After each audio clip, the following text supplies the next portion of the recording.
Dinda, seorang istri yang setia dan sederhana, harus menelan pahitnya kenyataan saat suaminya, Raffi, mulai berubah dan diam-diam menjalin hubungan dengan wanita lain. Selama bertahun-tahun, Dinda tetap sabar meski hatinya hancur. Namun waktu berkata lain. Raffi pun jatuh di titik terendah, kehilangan semua, dan baru menyadari bahwa satu-satunya yang benar-benar mencintainya hanyalah istrinya. Jangan lupa like, komen, dan subscribe channel Pensil Bahagia untuk cerita viral lainnya.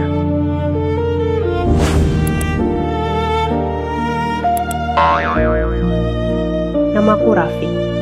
Aku ingin jujur hari ini, karena penyesalan yang kutanggung rasanya terlalu berat. Kisah ini bukan untuk membuatku terlihat baik, tapi sebagai pengingat bagi siapapun yang pernah menyia-nyiakan cinta yang tulus. 6 tahun lalu, aku menikahi Dinda. Perempuan sederhana yang penuh cinta. Kami bukan pasangan kaya, tapi hidup kami cukup dan bahagia. Dinda selalu menemaniku, bahkan saat aku masih bekerja serabutan. Ia tak pernah mengeluh, tak pernah meminta yang muluk-muluk. Cintanya sederhana. Cukup aku pulang, cukup aku sehat, cukup aku setia.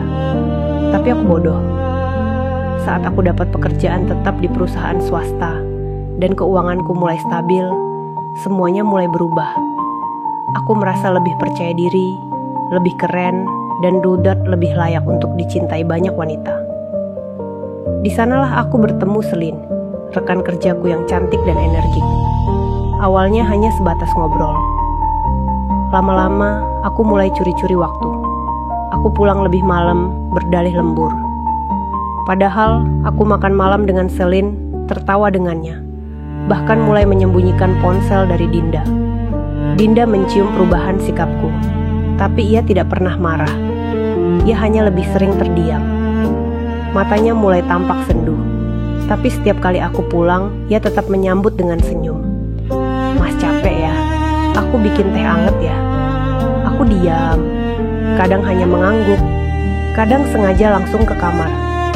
Hati kecilku tahu aku menyakitinya, tapi ego menutup semua. Hubunganku dengan Selin makin dalam. Kami sempat menginap di luar kota berdua. Aku bahkan menyiapkan rencana untuk menikahinya diam-diam. Aku tahu itu salah.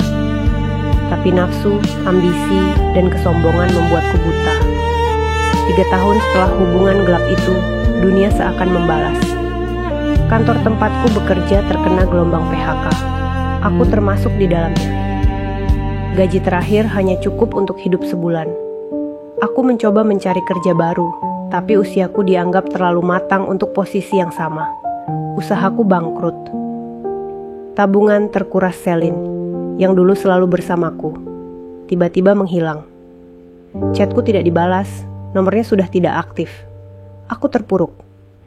Sendiri, dalam sebulan aku bahkan tak punya uang untuk makan layak. Saat itulah aku memutuskan kembali ke rumah. Rumah yang dulu kutinggalkan hanya sebagai tempat persinggahan. Aku buka pintu pelan. Rumah itu masih rapi. Di ruang tamu Dinda sedang melipat baju. Ia melihatku berdiri kaget, lalu perlahan mendekat. "Mas, sudah pulang?" Aku tak bisa berkata apa-apa. Aku jatuh berlutut. Tangisku pecah. Aku minta maaf terus-menerus. Aku peluk kakinya. Aku mohon dimaafkan. Ia hanya terdiam, lalu menangis. "Aku udah maafin mas, bahkan sebelum mas pulang." Kalimat itu menghantam jiwaku lebih keras dari tamparan manapun. Sejak saat itu, aku berubah. Aku jual motor untuk modal usaha kecil-kecilan. Aku mulai dari nol. Dinda mendukung semua. Ia bantu buat kue, bantu jualan online, bahkan rela menjahit untuk tambah-tambah penghasilan. 2 tahun setelahnya, usaha kami mulai stabil. Aku tidak lagi punya apa yang dulu membuatku sombong. Tapi aku punya istri yang jauh lebih mulia dari semua wanita yang pernah kutemui. Kadang aku terbangun malam-malam dan melihat Dinda sedang berdoa. Aku tahu ia pernah terluka sangat dalam. Tapi ia memilih tetap tinggal. Karena cintanya tak pernah mengkhianati. Kami tak punya anak. Dinda sempat keguguran 2 kali, tapi ia tak pernah menyalahkan takdir. Ia bilang, kalau Allah belum beri keturunan, bukan berarti kita gagal. Mungkin kita disuruh fokus saling menyembuhkan dulu. Kalimat itu menamparku lagi. Aku mulai lebih banyak menghabiskan waktu bersamanya. Menemani ia belanja, membantu di dapur, mendengar cerita-ceritanya. Bahkan kami mulai menulis buku resep keluarga bersama. Hidup sederhana kami perlahan terasa indah. Bukan karena harta, tapi karena aku mulai benar-benar mengenal siapa istriku. Hingga suatu hari, Dinda jatuh sakit. Dokter bilang ada masalah di paru-parunya. Mungkin karena terlalu lelah, terlalu sering menahan emosi tanpa menangis. Aku merasa dunia kembali menghukumku. Aku rawat dia siang malam. Aku suapi, mandikan, bacakan doa. Aku peluk dia seperti anak kecil.